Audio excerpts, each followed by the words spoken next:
Question 3. This is a procedure to process an array of numbers.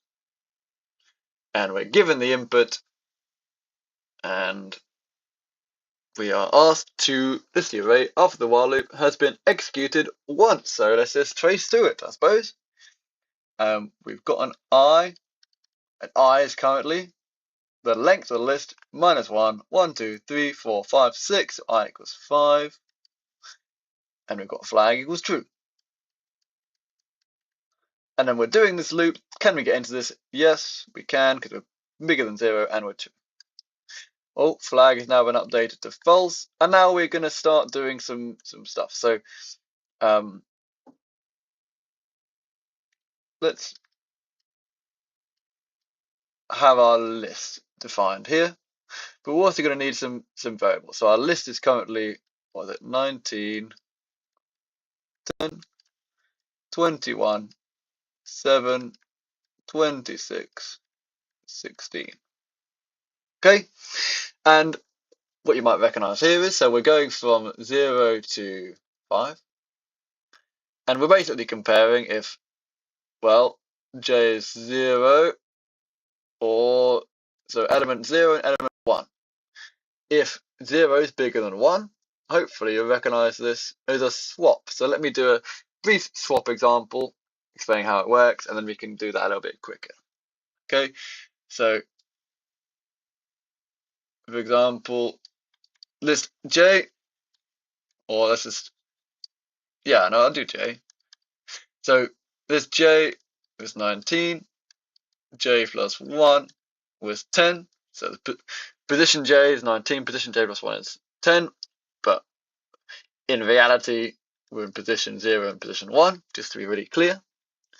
And we also have this temp.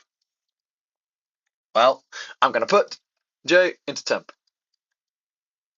And then I'm going to put j plus 1 into j.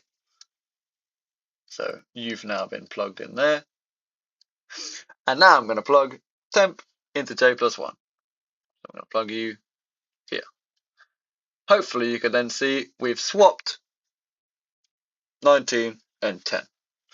So it's now going to become 10 and then 19, 21, 7, 26, 16. And so we compared these first two and did that. Now we're going to compare these second two. Do we need to swap these guys? No, because 19 is not bigger than 21. So we're now going to go again. 21, 7, 26, 16. Do we need to swap 21 and 7? Yes, we do. So let's do that. You become 7, you become 21, you become 26, you become 16. Do I need to swap 21 and 6? No. 21, 26, 16. And finally, do I need to swap 26 and 16? Yes, I do. So this should be what is going on with bubble sort. Hopefully be able to see that's what happens, right? We've done the loop, we've done all of this, and then we're done. Okay, that's it. What algorithm does the procedure P describe? Well, what are we doing? We're going through every element in the list, and we're in the list, and we're checking successive elements or partners that neighbor each other, right? And we're swapping numbers to make them in order, right? So hopefully you can see it's the prime example of bubble sort.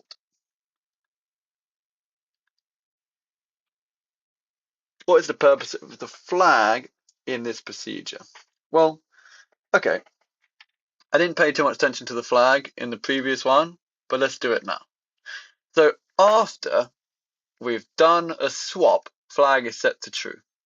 Flag is initially false, and then in this loop, if it's set to true, if it's set to true, then it becomes true at the end. Otherwise, it's always false. So let's do an example. So here's 1, 2, and 3, right? And then here's like 1, 3, 2. After the while loop, nothing needs to be swapped. No swapped, I mean that flag still equals false. But in this one, we must have had to do some swaps, right? So yeah, we must have had to do some swaps. So false must be true at the end.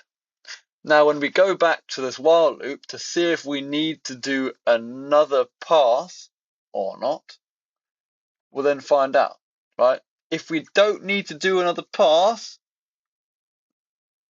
like automatically, because we didn't even need to change anything, so we know we're in the right order, then that's the idea. So the whole point of this flag is to check if everything's already sorted and we can leave early. We can exit early. So we can check if the list is already sorted. And therefore we can kind of leave the program like midway through, like halfway through. Because maybe we don't need to go much more. Like if I have like 3, 2, 1, and then 7, 8, 9, right? And we've swapped this bit, but we've actually realized that now, do I need to do much more moving around this half? No, because it's already set. So we don't need to check again. Okay, guys, moving on. So I've just copied this up the page so we can kind of have it next to the program, so it's easier to see.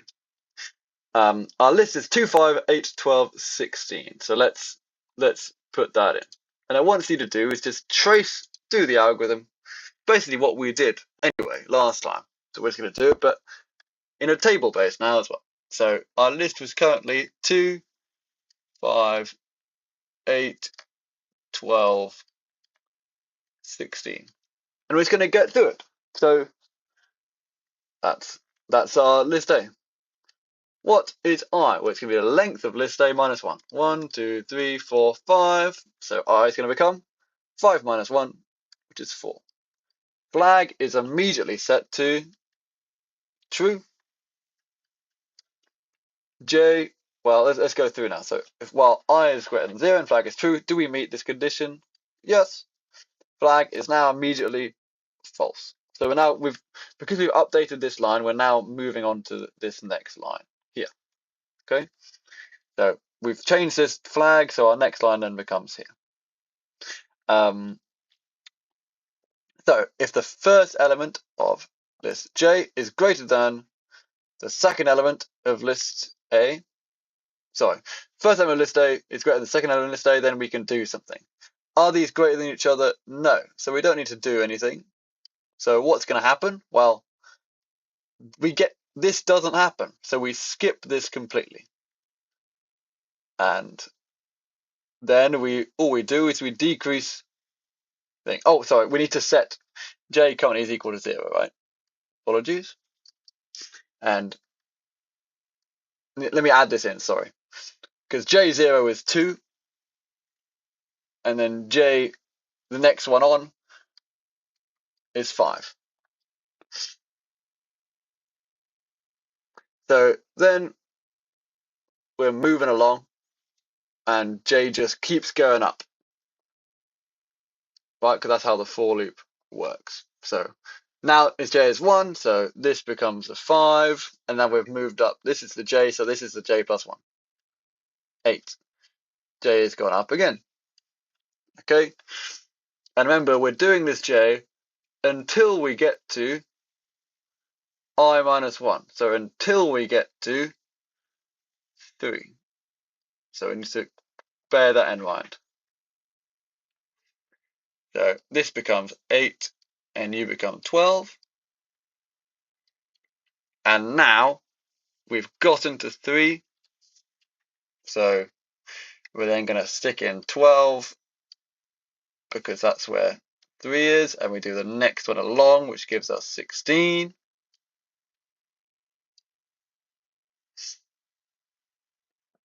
Okay, and now we've reached the end of this loop because we've reached 3. we don't need to get to 4. We reach 3, and we end this 4. Where do we come? We come here. So I equals I minus 1. There. That's it.